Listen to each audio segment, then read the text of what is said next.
Glória a Deus. Mais uma vez, salve os irmãos com a paz do Senhor. Amém. E a todos que estão aí do outro lado da tela, nos ouvindo. Estamos aqui dando continuidade a um culto doméstico, para a glória de Deus. E quero compartilhar com os irmãos, com vocês, uma palavra que o Senhor ministrou no meu coração, que está exatamente em Crônicas 7:14, uma palavra conhecida de todos nós. E vamos tentar um pouco refletir nessa noite aquilo que o Senhor quer trazer ao nosso coração. Diz assim a palavra de Deus: se o meu povo, que se chama pelo meu nome, se humilhar, orar e buscar a minha face, e se converter dos seus maus caminhos, então eu ouvirei dos céus, perdoarei os seus pecados e sararei a sua terra. Eu vou me limitar a esse versículo,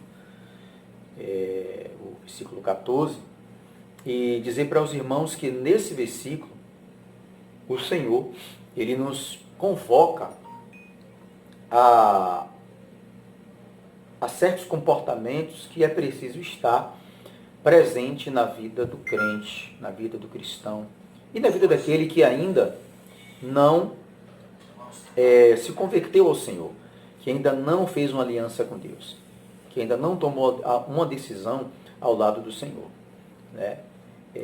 São palavras do profeta, ou seja, do rei Salomão, quando ele concluiu a casa de Deus, e o Senhor aparece a ele, né? A Bíblia diz, né, que o Senhor aparece à noite a Salomão, depois da conclusão da obra faraônica e gloriosa para o nosso Deus.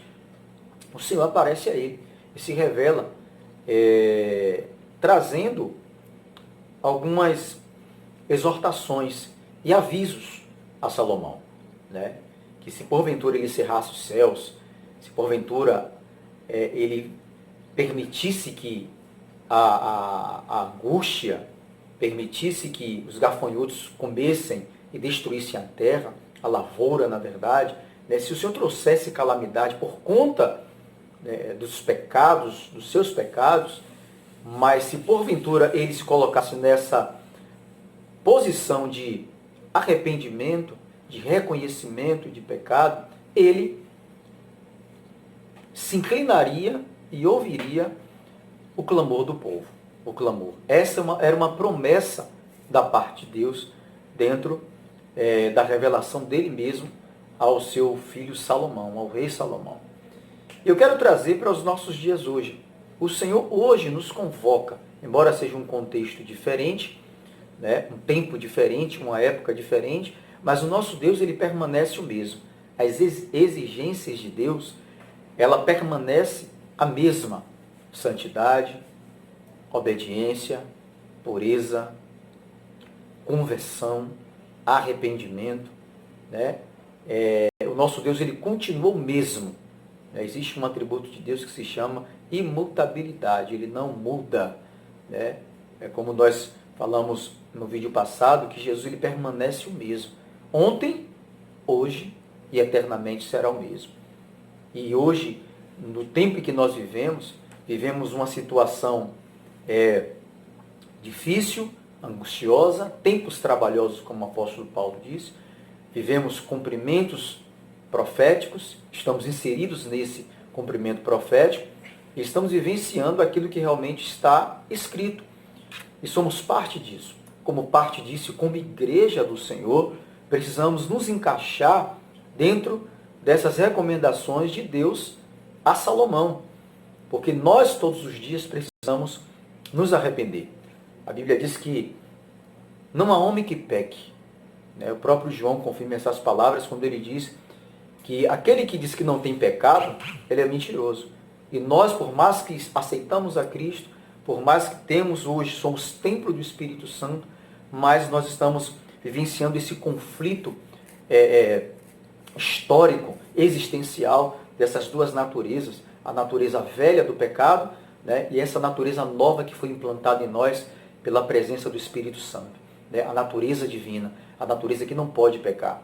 Então, dentro desse conflito, às vezes nós cedemos, e às vezes o velho homem, ele se manifesta e nos traz prejuízo para a nossa vida espiritual.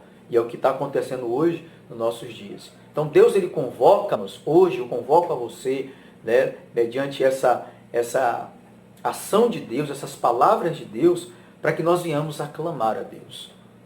É um momento de clamor, é um momento de lágrimas, é um momento de choro, é um momento de arrependimento. É o momento de fazer uma reflexão intrapessoal e rever os nossos conceitos, valores, em que caminho estamos andando, né? Que tipo de pensamento nós estamos alimentando, né? Qual é o nosso comportamento em meio a tudo isso, a nossa resposta. Será que a nossa resposta é o medo, é o abandono, é a depressão, é a angústia, né? É o desespero, né? Diante disso tudo, como igreja, como servos, como filhos de Deus? Porque o nosso comportamento deve ser justamente essas orientações que Deus dá a Salomão. Se meu povo que se chama pelo meu nome, nós somos o povo nesse século XXI que chamamos pelo nome de Deus. Está sobre os nossos ombros essa grande responsabilidade. Ele diz, se meu povo que se chama pelo meu nome se humilhar, essa é a primeira posição que nós devemos tomar diante disso tudo que nós estamos vendo. Tempo de epidemia, mortes aos montes, grandes e pequenos, como insetos morrendo, devido ao julgamento de Deus, devido ao cumprimento profético das Escrituras. Vivemos últimos dias,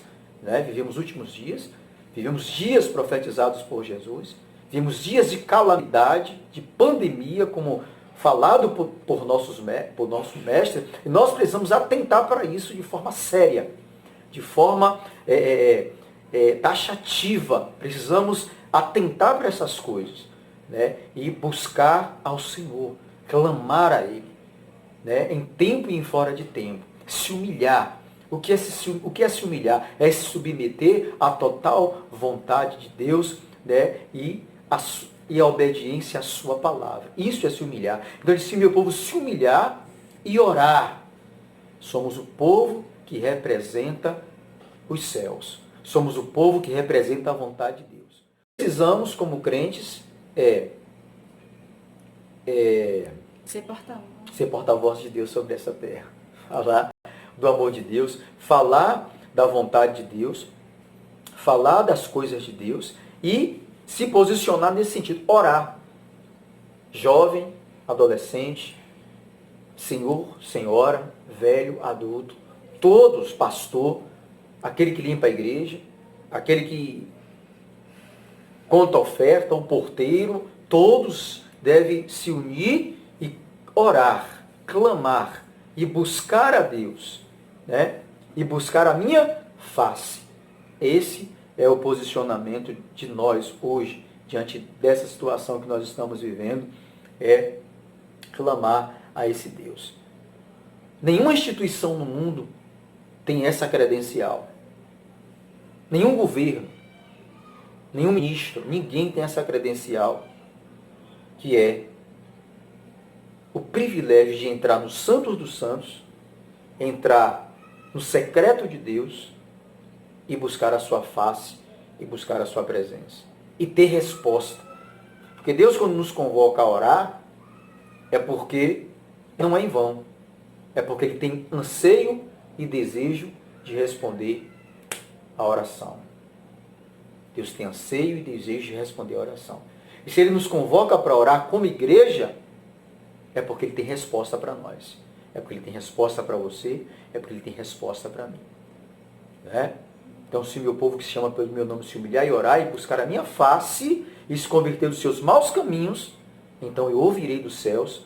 É a promessa de Deus, perdoarei os seus pecados e sararei a terra. Deus quer sarar, mesmo em meio a uma circunstância profética, mesmo em meio a uma situação que a gente sabe que é daqui para pior, mas em meio a essa situação, entendimento, a mudança de comportamento, a mudança de mente, a mudança de conduta, a uma visão diferente do reino de Deus. É Deus abrindo os nossos olhos para entender que existe um reino além do reino que está presente, que é o reino das trevas. Que o reino de Deus ele está presente e Deus, através desse reino, quer governar. Através de quem? Da igreja. Governar em que sentido? Subjugar os demônios, subjugar o mal, subjugar as trevas, a corrupção, subjugar os opositores. E essa missão é nossa, é minha e é sua, Igreja do Senhor. E você, amigo ouvinte da Palavra de Deus, que está diante dessas palavras, para você também serve essa palavra, para que haja no seu coração arrependimento. Para que haja salvação, tem que haver o arrependimento. A primeira mensagem de Jesus, ao iniciar o seu ministério, foi: arrependei-vos e crede no Evangelho, porque até vocês é chegado o reino dos céus. Arrependei-vos e crede no Evangelho. As palavras de João Batista foram contundentes quando disse: está posto o machado à raiz das árvores. As árvores se representam a humanidade, somos nós. Toda árvore que não der bom fruto,